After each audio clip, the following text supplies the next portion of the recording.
This is the part where my dad says it's Monday, September I don't know. What day is it? 19th. 19th. And this is news you can use from how you do it, Justin. I'm doing good. I brought something for show and tell. All right, I'm all ears and eyes. Let's see it. It might look like a diseased potato, but it's It actually North does. America's largest native fruit. What is that? It is a pawpaw. Is anyone in the chat from the South, maybe the Midwest, and you know what a pawpaw fruit is? It is delicious, Zach. It tastes like a mix between mango and banana. Oh, I hear echo in the chat. Give me 1 second, probably on my end. Well, it's okay. I'll fill the dead air. But yeah, you guys, if you live in the South, let me know if you've ever heard of the pawpaw fruit. What does it have to do with YAA's news you can use? Nothing, but it's a delicious fruit, and it ripens right now in like Is September and October. anyone else hearing an echo? Let me know. Okay, Justice says no echo. Okay. Man, it's been a morning of technical difficulties. Justin, thanks for being here with us. Unfortunately, my dad, it sounds like, has COVID. So I'm a little nervous. My fingers are crossed that everything will be okay. He hasn't tested yet. I got to bring him a test. But after today's show, I'm going to bring him some chicken noodle soup. I hope that he gets better quickly. It's no fun when you're not feeling well. Yeah, well, I love to cook. I should make him some like Indian curry or something to clear up those sinuses. Yes, hopefully you can make it here in time, but something tells me he'll be back on the mend shortly. Justin, thanks for coming in today. Really appreciate it. Wanted to kick things off with the chip shortage update, so I've got the data from Automotive News. We'll turn our attention there. And then I want to talk more about Ford. I know you and my dad spent a lot of time last week talking about Ford and their push towards no negotiations, no markups, things like that for their electric vehicles. So I thought we'd spend some time there. And we also got the latest data from Cox Automotive Mannheim for used car prices. Wholesale prices continue to decline. Those three things, probably about 30 minutes, sound like a plan to you? Sounds lovely. Yeah, let's dive in. Cool. Let's kick things off on the chip shortage front. Give me a second here to share the screen. The latest Sweet. numbers on the microchip shortage: China losing the most vehicles, an additional 47,800 vehicles cut from global supply. We've got 27,600 still cut here in North America. And drum roll, please, we have broken the 4 million vehicle threshold for a number of new vehicles expected to not be produced simply as a result of semiconductor shortages. Justin, over on the YAA Electric channel, you talk about all sorts of other supply chain issues that are hampering new car supply right now. It's not only semiconductors, it's all sorts of other materials too.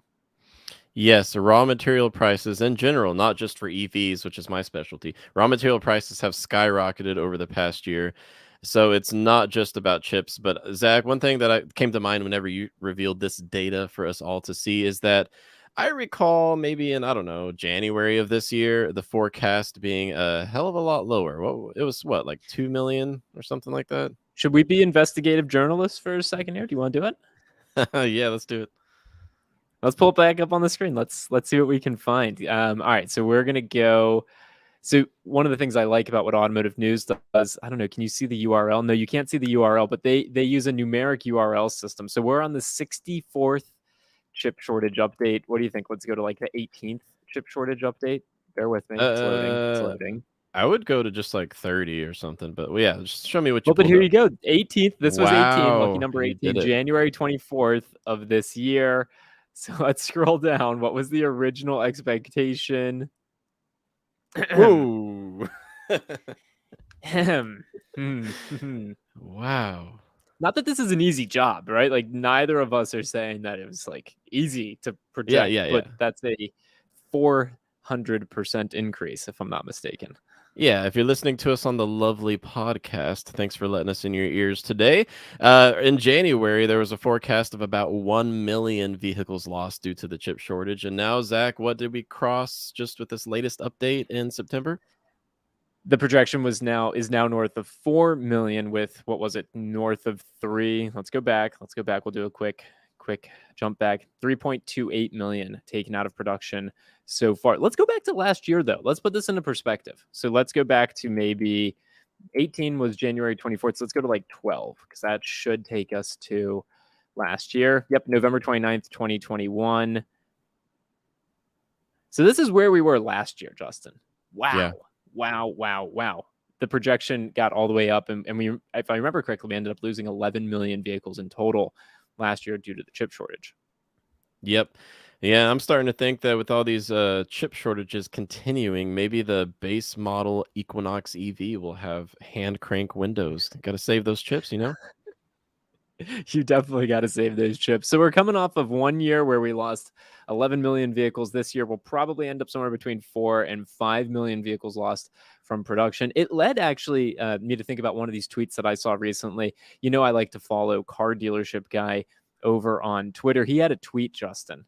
New week, new record. The percent of consumers who financed a new car with a monthly payment over $1,000. I'm going to give you the first two. I want you to guess what the percentage is for June of this year. June of 2019, it was 4.6% of consumers financed a new car over $1,000 a month.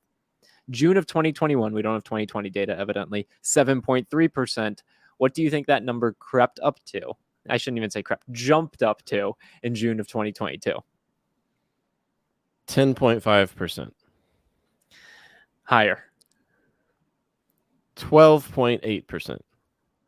12.7%. Yeah, that's 6 out of that's a 50, lot of money. 3 out of 25, 12 out of 100 Wow. people out there that bought a new car paying over $1,000 a month. And that is a direct result of those chip shortage numbers that we were just looking at a second ago. Yeah, and if you also combine that with just how many buyers go for like a 72 to 84 month loan terms, that is a lot of $1,000 payments. And it's a lot of Wow. $1,000 payments that are for 72 or 84 That's what I'm months saying. for an Yeah, incredibly that's what long I'm period saying. of time. Yeah. Yeah. Could you imagine that? Oh, Because like do the math in your no. head. That's $72,000. That's $84,000. I mean, it's truly kind of unfathomable. Yeah, that's like more than rent where I live. Believe it or not, live in the middle of nowhere, but still. Yeah, Still more yeah, than rent. that is crazy. So But this is Zach, go ahead. yeah. I was gonna say, so this is what brings up kind of an interesting question from the chat around used car prices, but we'll go to that in a second. I'm all ears.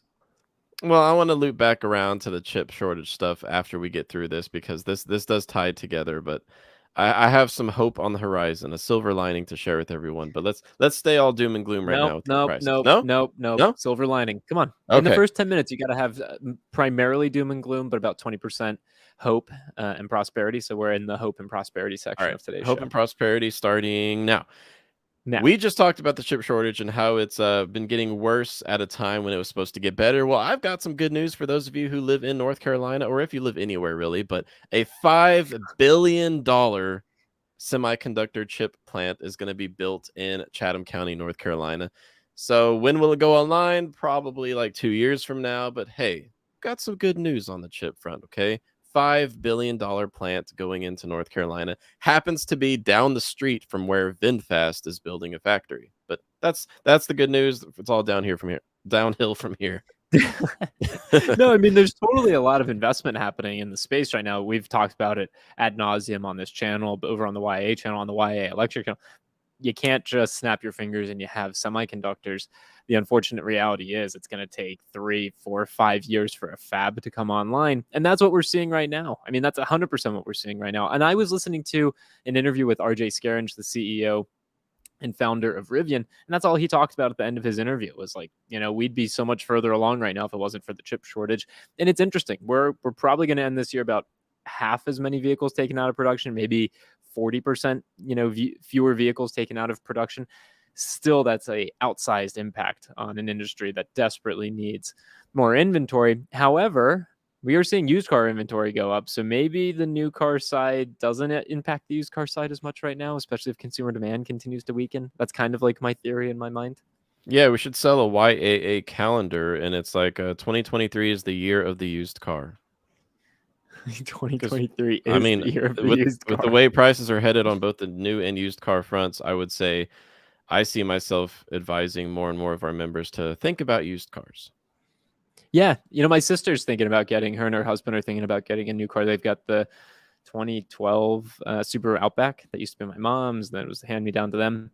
and they're thinking, okay, we might want to actually finally get a new vehicle. And I was telling them, I was like, I don't think you want a new car. I really don't think you want a new car. I think you want maybe like a 2 or 3 year old used car because they're starting to depreciate again. And we do have this question in the chat.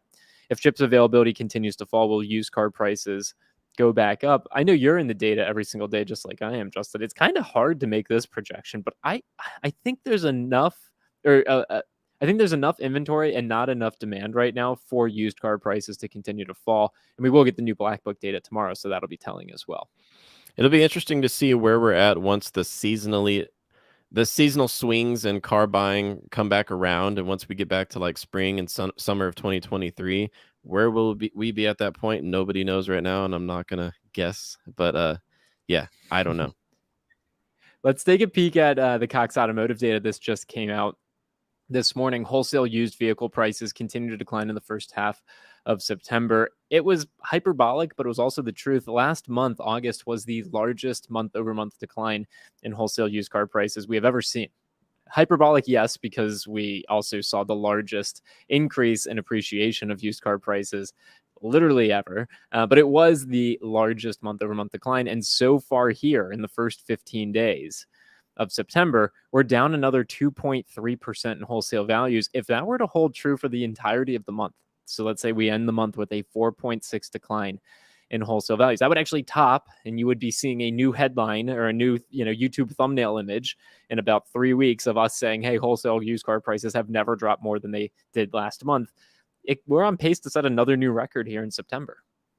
Yeah, but let's be real. I don't think they're ever going to go back to where they were in like 2019 based on what we're seeing with automakers saying that they're going to restrict supply of new vehicles. That's going to keep the demand for used vehicles high. But, let the good times roll. Let's let these prices continue to fall. But remember, this is at the wholesale level, and at the retail level, we've seen just a slight downward turn.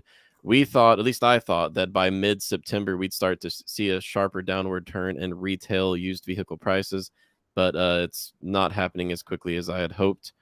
Why is that? I guess the demand is there. I don't know. I think it's a mix of the demand is there, and it's also I don't want to cut my loss Yes, mentality. that. Like we haven't seen, yeah. The math's not that hard to do. Like if you're in, I don't know, 7, 8, 9, $10,000 over on a used car that you have on your lot, it's going to be really, really, really difficult for you to swallow listing that price. Listing that vehicle at a price that's $6,000 loss, $5,000 loss. So I think we're seeing a lot of holdout behavior. Tomorrow's Black Book data is super telling because if we go 2 months, it'll be 2 months of about 1% declines in wholesale prices if tomorrow comes out about 1%. And if the sales rates continue to decline at the auction, I'm just going to be very confused. Because what do you do? Like, Yeah. eventually, if you can't sell your car at the auction, like, how do you liquidate it? You sell it to a retailer? Like, I'm legitimately, I'm confused, Justin. Like, how do you hold on to that piece of inventory and pay interest on it every single day? And it's losing value every single day at the greatest velocity that we've seen in history. Like, how do you justify holding on to that? I don't get it. Maybe these dealers are just going to keep all of them as loaners. Yeah, like maintenance loaners, service loaners. Like maybe, but I think also those are expensive service loaners. Yeah, they are. They are. Yes. Oh, I don't know, Zach, but you know what's on my mind right now, and I keep trying to get into the zone with the chip shortage numbers and all that, but what's still on my I'm all mind ears. is Ford. Can we talk about Ford?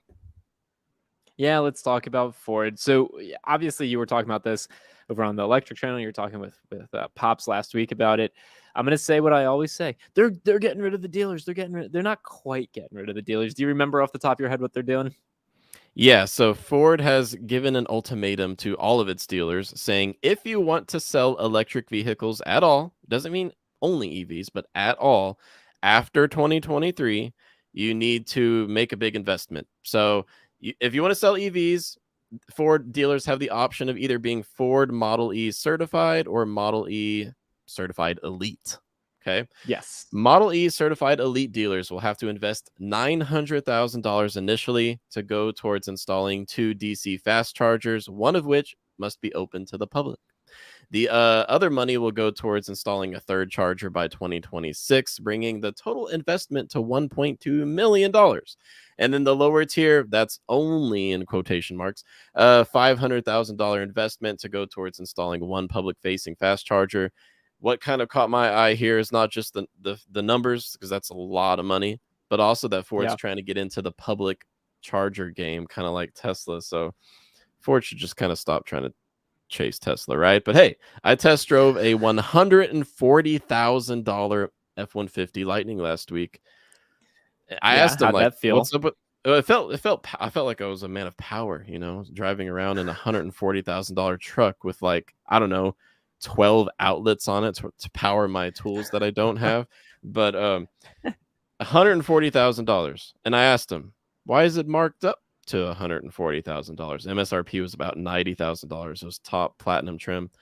And his answer was, "Because it's the only one we have, and it's the only one we're gonna get for as long as we know." If automakers are coming around and saying that they are going to continue to limit output, not just because of the chip shortage, but they've said they've seen how successful they are with limited supply. If they're going to continue to restrict supply, I don't know if new car prices are really ever going to go down. No, I mean, the new car price side of things is a very interesting conversation because likely new car prices will always be higher as a result of less inventory on dealers' lots. And honestly, as car buyers, we kind of have pushed for no dealer. We don't want to negotiate.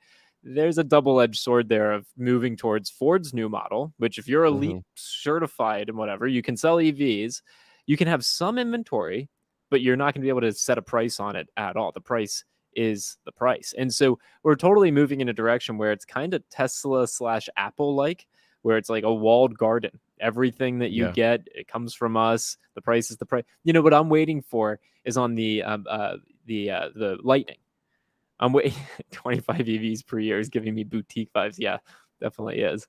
Well, I'm waiting for Justin. I'm waiting for the dongle equivalent from Ford, where it's going to be like now you need to buy this new $1,000 accessory to use those 12 outlets in your Lightning, for example. Go ahead. That already exists, and I'm sure this does not surprise you. If you want to be able to Huh. power your home with the F-150 Lightning, additional installation through one of their partners is required to be able to power your home with the F-150 Lightning. So, and I believe that costs somewhere between $2,000 and $4,000. It's already there, Zach. Yeah, I'm not convinced that going kind of direct to the manufacturer is any better than going through the dealer. I think it'll be quicker. It'll definitely be quicker. So maybe that's worth it. But it's also going to introduce all sorts of ways where they're going to cross sell you, upsell you the whole 9 yards. These dealerships, though, I mean, Justin, put yourself in the shoes of that dealership you went to test drive the Lightning. Would you be investing $1.2 million with all this uncertainty right in front of you? And you won't, if you don't do it now, you've got 2027 as the next chance you're going to have. Yeah, at least where I'm at in rural America, I see a lot more dealers going the Model E certified option for $500,000 because I spoke to the sales manager and a few other employees at this awesome dealership locally, and they said they were excited for electrification, but they don't want to feel like they have to sell just EVs. They want to be able to sell whatever the consumer wants, and I support that. They were saying that they didn't tell me because I did ask them, would you guys want to go like certified elite or just certified? And they beat around the bush, but from what I gathered, dealers like them who definitely have a long lasting future ahead of them in combustion sales are more than likely going to go the lower tier option with a $500,000 investment because they want to be a part of the bright future ahead for electrification and Ford, but they also want to be able to keep the 95% of customers in my area that would definitely be interested in an ICE vehicle. So I don't blame them. And let's reread this. The lower tier, excuse me, Model E certified will require a $500,000 investment that will mostly go towards installing one public Mondays, man, fast public facing fast charger. Those dealers will be allowed to sell no more than 25 EVs per year, according to two people who attended the meeting. They also will not carry inventory or have demo vehicles available. Ford said, we've got some really, really smart people in our community. The Deacon Michael Jones, excuse me if I'm pronouncing your last name incorrectly. So the low tier dealers will have to earn $20,000 for each of the 25 EVs they are allowed to sell to amortize the investment in the first year. If they're willing to wait 5 years, they'll have to make $4,000 per vehicle. This is like not that difficult math to do, and it also puts into perspective, why are we going towards electric vehicles? Why are EVs exponentially more expensive than ICE vehicle? They're more profitable. Yeah, the raw materials are also very expensive, but they're more profitable. And this is a great Yeah. example of why. And the no haggle pricing that will be required to sell EVs past 2023. I mean, Ray and I were talking about this, and he kind of convinced me that I would see Ford dealers setting a no haggle price of a $3,000 markup on every EV they sell. It's no haggle, but that's the price. Or maybe in some cases, a rural dealership that doesn't expect to sell many EVs per year, but they want to be Model E certified. Maybe they add an $8,000 markup on every EV they sell, non-negotiable. Yeah, that could be where we're headed. I would say that's more than likely the case. Who do you think ends up the winner here? Is it the Tesla model where you've got these agencies without the dealer middlemen, or is it what Ford is trying to do here, what likely GM will end up doing? I mean, there's two playbooks that we're watching unfold right in front of us. Which way do you think ends up being the future? And to be clear, this is not going to change tomorrow. This is not going to change next week. This is over the decades that this change is Yes. going to occur. Oh, you got me excited with this question, Zach, because I'm quite opinionated when it comes to this. We're at such a weird place right now when it comes to electrification, which for those of you guys listening who may not know who I am, I kind of run the EV channel. So check us out. Please subscribe if you're Not kinda, interested he in our does. content. YAA Yeah. Electric. He's got good YAA stuff over Electric. there. Yeah. So I'm kind of the EV guy. I feel like I can say a thing or two about this. I see that we're in a critical turning point right now where people like me, many of us who follow the EV space, we assumed, I'm talking like in 2018, pre-pandemic, pre-shortages, we assumed that by 2022, the likes of Tesla, the direct-to-consumer EV dominators, would be selling like a $35,000 EV, and they'd be shutting things down. Right now, the cheapest Tesla you can get is $47,000 plus destination. I mean, most Tesla buyers are going for $70,000 Model Ys. Yeah. I think what we're seeing is like the road splits ahead of us. Are we going to end up seeing more affordable EV options coming from legacy automakers who could maybe use economies of scale and their massive, bank accounts to fund electrification and bring those $30,000 Equinox EVs to market, like they say? Or are we going to see EV prices just kind of consolidate above that $50,000 price tag, which would be sad for electrification, for those who want to be able to afford an EV but can't right now? I don't know where we're headed. Justice and I on the live show at 11 a.m. over on YAA Electric, we just talked about lithium prices. It had not occurred to me that in the past, I don't know, like 4 months, lithium prices have gone up by 300%.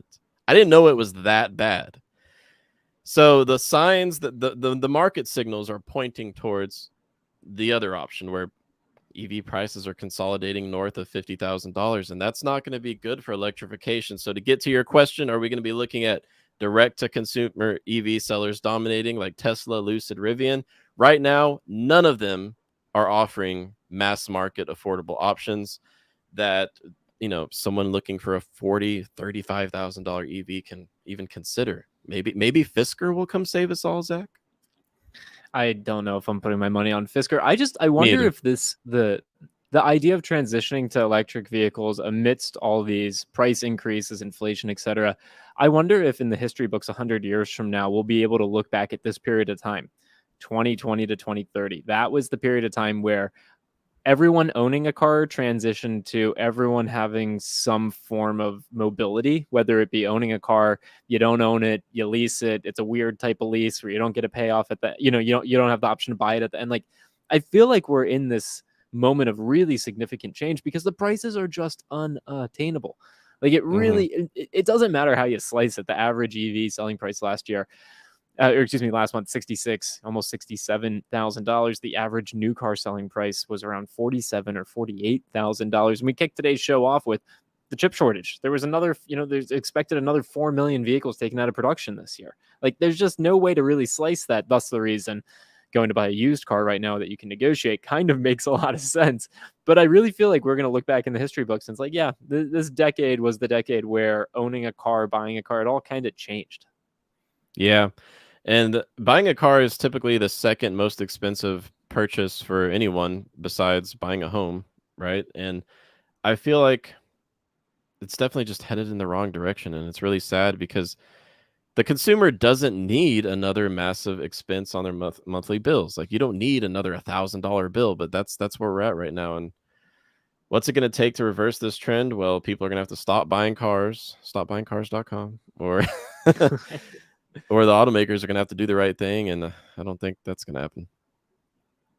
Well, no, I doubt the automakers are going to build anything that's cost appropriate for the consumer. All the profits are in pickup trucks, luxury vehicles, things like that. Mm-hmm. However, again, to not just have a dark cloud looming over today's show, when we were looking at the Cox Automotive data, and I'll share it once more because it's broken down.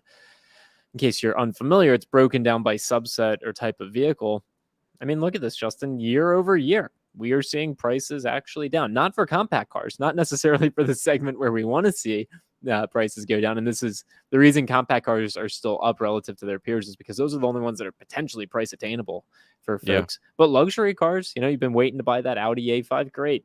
It's a better deal today than it was this time last year. Midsize cars, pickups, SUVs, CUVs, and vans all hovering around no change year over year. So it's like the one bright spot in all this is thanks to interest rates going up and it becoming more expensive to borrow money, we've seen a bright spot be negotiating used cars. But everything else is, unfortunately, even with Ford's move, like let's be excited that they're kind of cutting out the middleman a little bit to a degree. They're not. This dealer's got to make at least $4,000 per EV sold over 5 years for it to be worth their while. The change that's among us isn't necessarily that favorable for the consumer. Yeah, and I see a silver lining that I had not previously really thought about or talked about on the YAA Electric channel. That could really be a trend that we start to see emerging, and that is if automakers want to reverse this trend of EVs becoming more and more expensive, and of course that trickles down to used cars too once they enter the used car market. But here's an option that I believe we're going to start to see more of, and quite frankly, I hope we see more of: lower range EVs for like more affordable prices. I was going to say the same price because of the way that raw material prices are skyrocketing. But I think as EV infrastructure hopefully improves, not guaranteed, you're going to start to see Ford, GM. Maybe GM's going to lower the range of the Equinox EV, reduce the battery pack of the Equinox EV, and you're going to see a $30,000 Equinox, but it only has 200 miles of range instead of 250 like they say. So there are still ways where new car prices in the future, and especially with electrification, maybe they could be adjusted downward, but it's going to take some adaptation on the part of the automaker. Yeah.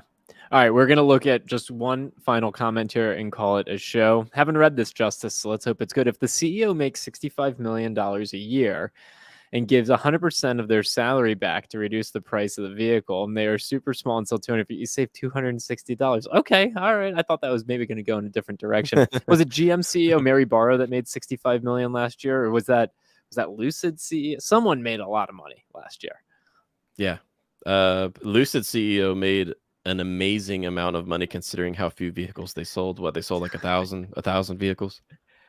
Did I ever show you that chart? I don't have it handy right now, but there's a chart that shows number of vehicles sold relative to the company's market capitalization. And it was something like, the major OEMs like Toyota or whatever, it was like each car sold represented like $50,000 of their market cap. And you got all the way out to like Lucid and Rivian. And it was like Tesla was like 1 million. Rivian was like 3 million. Lucid was like 8 million. Like each vehicle sold like reflected $8 million worth of their market capitalization. It's kind of wild with some of these startup automakers, the financial shenanigans that go on in the early days. Yeah, we need to start YAA Motors so we can all get that money. Yeah, potentially. All right. If Justin, thanks for being here with us today. Really appreciate it. Please share your well wishes to my father. I'm going to be taking him chicken soup in about 2 hours. My fingers are crossed that he gets healthy really quick. It's no fun not feeling good. Yes, hoping Ray feels better. Give us all an update tomorrow, Zach.